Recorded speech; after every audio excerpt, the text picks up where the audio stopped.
जय जिनेंद्र। आज हम बात करेंगे पंचक की। लोगों के मन में बहुत भ्रांति होती है कि हम पंचक में क्या कार्य करें और नहीं कार्य करें। तो मैं आज इसका पूरा डिटेल्स आपको बताऊंगी और जो भी मैं बोलती हूँ ये शास्त्र में वर्णित है वही बोलती हूँ, क्योंकि ज़रा सी बात पर मीडिया में बहुत बड़ा बवाल हो जाता है। हम लोग कोई भी अगर ये डालते हैं तो जो भी शास्त्र में वर्णित है मैं उन्हीं के अनुसार बात करती हूँ। पंचक होता है घनिष्ठा से लेकर रेवती नक्षत्र में जब चंद्रमा का भ्रमण होता है। घनिष्ठा के तृतीय चरण से ये शुरू होता है। घनिष्ठा, सतभिसा, पूर्वा भाद्रपद, उत्तरा भाद्रपद और रेवती, इन नक्षत्रों में जब चंद्रमा का भ्रमण होता है तो पंचक होता है। हमारे भवचक्र में 360 डिग्री में 300 से लेकर 360 डिग्री तक पंचक रहता है। यानी ये आता है कुंभ राशि और मीन राशि में पंचक होता है। रविवार से लेके शनिवार तक पंचक का क्या क्या प्रभाव होगा अब वो भी देखते हैं। रविवार को जो पंचक होता है उसको रोग पंचक कहा जाता है। इन पंचकों में अगर हम कोई शुभ और मांगलिक कार्य करते हैं तो हमें शारीरिक और मानसिक कष्ट होता है। सोमवार को जो पंचक होता है उसको राज पंचक कहते हैं। इसमें सरकारी कार्य करने से, संपत्ति से जुड़े कार्य करने से सफलता मिलती है और ये कार्य हम आराम से कर सकते हैं। मंगलवार को जो पंचक होता है वो अग्नि पंचक के नाम से जाना जाता है। इन पंचकों में मशीनरी से जुड़े कोई कार्य करते हैं तो दुर्घटना होने की प्रबल संभावना रहती है।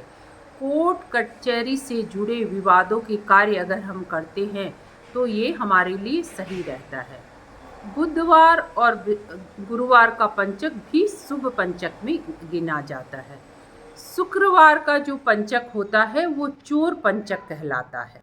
इन पंचकों में हम कोई कार्य करते हैं तो कोई बिजनेस स्टार्ट करते हैं तो हम बिजनेस में लेन देन में भूल हो जाना, सामान चोरी हो जाना, यात्रा करते हैं तो हमारा यात्रा में परेशानी होती है या हमारा सामान खो जाना, इस प्रकार की संभावना रहती है शुक्रवार के पंचक में।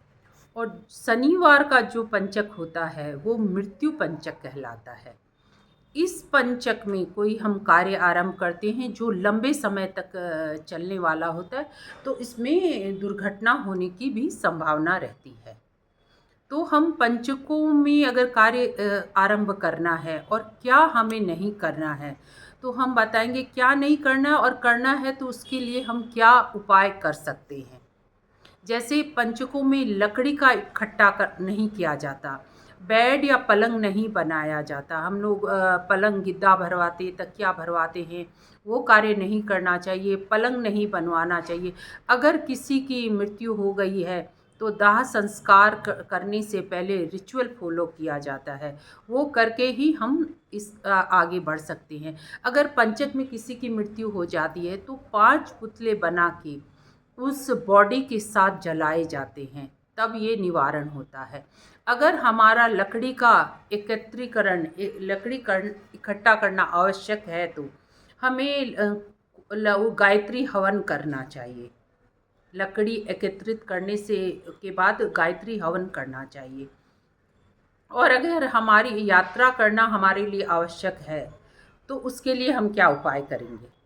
यात्रा से पहले हमें हनुमान मंदिर में फूल अर्पित करना चाहिए।